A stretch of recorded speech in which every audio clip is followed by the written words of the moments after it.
এই মুহূর্তে জাতীয় মসজিদ বাইতুল মোকাররমে সিরাতুন নবী মাহফিলে যোগ দিয়ে বক্তব্য রাখছেন রাষ্ট্রপতি মির্জা ফখরুল ইসলাম আলমগীর। আমরা সরাসরি চলে যাচ্ছি সেখানে।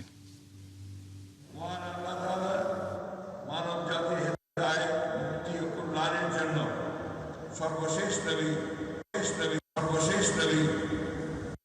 পৃথিবীতে প্রেরণ করেছেন। তার আগমন মানব সভ্যতার ইতিহাসে এক অনন্য ও অবিস্মরণীয় ঘটনা। তিনি সমগ্র বিশ্বের জন্য রহমত স্বরূপ। পবিত্র কোরআনে মহান আল্লাহ বলেন, আমি আপনাকে সমগ্র বিশ্ব জগতের জন্য রহমত স্বরূপ প্রেরণ করেছি।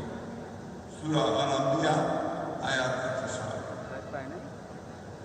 হযরত মুহাম্মদ সাল্লাল্লাহু আলাইহি ওয়াসাল্লামের জীবন ও আদর্শ বিশ্ব মানবতার জন্য চিরন্তন পথনির্দেশ।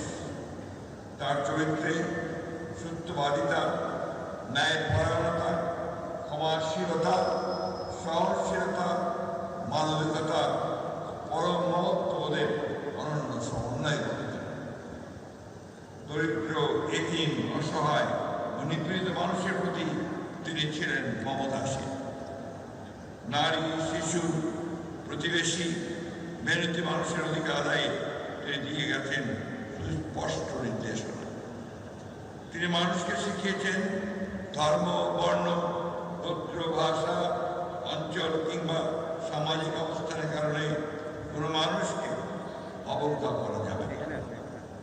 মানুষের মর্যাদা প্রতিষ্ঠা এবং ন্যায় ও ইনসাফের সমাজ গঠনই ছিল তার অন্যতম শিক্ষা। রাসূলুল্লাহ সাল্লাল্লাহু আলাইহি ওয়াসাল্লাম বলেছেন, তোমাদের মধ্যে সেই ব্যক্তি উত্তম যে তার চরিত্র উত্তম।